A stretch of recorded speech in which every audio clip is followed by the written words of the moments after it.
ஓம் நம சிவாய. ஓம் வராகி அன்னையை போற்றி, நல்லதே நினைப்போம், நல்லதே நடக்கும்.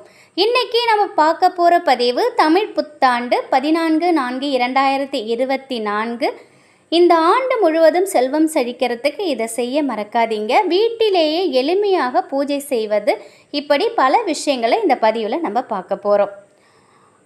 தமிழ் வருட பிறப்பு அப்படின்னாலே கனி காணுதல் அப்படிங்கிற ஒரு சடங்கு இன்னைக்கும் பின்பற்றப்பட்டு வருது. ஆண்டின் முதல் நாள் கனிகளை கண்ணாடியில் பார்த்ததுக்கப்புறம் நம்முடைய நாளின் துவக்கம் இருந்துச்சு அப்படின்னா அந்த ஆண்டு முழுவதும் மகிழ்ச்சியோடவும் வீட்டில் செல்வ செழிப்போடவும் நம்ம வாழலாம். புத்தாண்டு பிறப்பில் முதல் நாளே வீடு முழுவதும் துடைச்சி சுத்தம் செஞ்சு பூஜை அறையை அலங்காரம் செய்யுங்க. மாவிலை தோரணம் கட்டுங்க, மாக்கோலம் வீட்டில் போடுங்க. புத்தாண்டை வரவேற்கிறதுக்கு ஒரு புதிய கண்ணாடி, முக்கணிகள் எல்லாமே நீங்கள் வாங்கி வச்சுக்கோங்க. புத்தம் புதிய கண்ணாடியை அதற்கு சந்தனம் குங்குமம் போட்டு அதுக்கு பூச்சூடி பூஜை அறையில் கிழக்கு பார்த்தவாறு வைக்கணும். கண்ணாடி முன்னாடி ஒரு பெரிய தாம்பாள தட்டில் ரூபாய் நோட்டுகள் வைக்கணும். அதுக்கப்புறம் உங்ககிட்ட நகைகள், தங்க நகைகள் இருந்தால் அதையும் ஒரு சின்ன கிண்ணத்தில் போட்டு வச்சுக்கலாம். உங்களுக்கு விருப்பமான பழ வகைகளை நீங்கள் வச்சுக்கலாம். அதில் முக்கணிகள் கண்டிப்பாக இருக்கணும். மா, பலா, வாழை இது இருக்கிறது ரொம்ப ரொம்ப சிறப்பு. இன்னொரு சின்ன கிண்ணத்தில் நவதானியங்கள் வச்சுக்கோங்க. அரிசி, பருப்பு, கல்லுப்பு, வெல்லம், மஞ்சள் இதெல்லாம் வச்சுக்கோங்க. கல்லுப்பும் மஞ்சளும் சித்திரை பிறக்குது இல்லையா, அந்த நாள் வாங்குவது மிக மிக சிறப்பு. இது மஞ்சளும் கல்லுப்பும் மகாலட்சுமி அம்சம். இதை இந்த சுபயோக தினமாக விளங்கக்கூடிய தமிழ் புத்தாண்டில் முதல் செலவாக கல்லுப்பும் மஞ்சளும் வாங்கிறது அந்த ஆண்டின் முழுவதும் உங்களுக்கு செல்வ செழிப்பத்தை உண்டு பண்ணும். உங்கள் வீடு எப்பொழுதுமே சுபிட்சமாக இருக்கும். காலையில் எழுந்ததும் குடும்பத்தின் தலைவி பெண்கள் நீங்கள் நேராக பூஜாரிக்கு போய் கண்ணாடியில் கனியை பாருங்கள். அதுக்கப்புறம் நீங்கள் கண்ணாடியில் வழியாக தாம்பூலத்தில் இருக்கக்கூடிய அனைத்து கனியும் நல்லா தெரியுதா அப்படின்னு பார்த்துட்டு எடுத்து வச்சுட்டு நீங்கள் குளிக்க போங்க. நீங்கள் குளிச்சுட்டு எளிமையான நெய்வேத்தியம் செய்யுங்க. கனிகள், பழங்கள், ரூபா நோட்டு, நகைகள், தானியங்கள் இது எல்லாத்தையும் பார்த்ததுக்கப்புறம் நீங்கள் குளிக்கிறது மிக மிக உத்தமம்.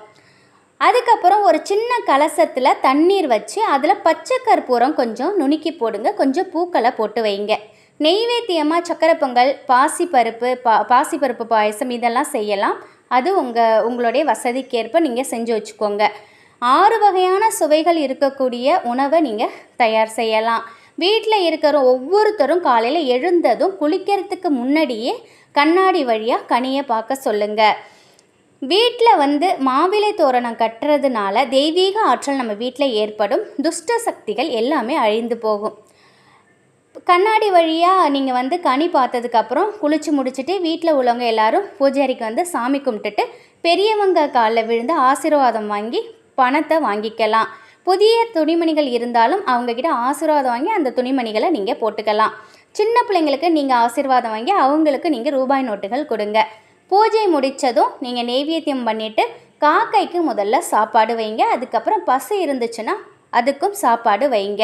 உங்களால் முடிந்தது அன்னதானம் அன்றைய நாளில் ஒருத்தருக்காவது அன்னதானம் செய்யுங்க.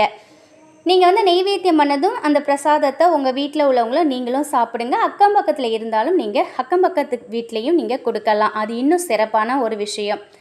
கனிகளை போல சுவையான ஒரு வாழ்வை இந்த ஆண்டு முழுவதும் நம்ம பெறத்துக்காக தான் கனி காணுதல் நிகழ்வு சித்திரை தமிழ் புத்தாண்டு திருவிழாவில் நிகழ்த்தப்படுது.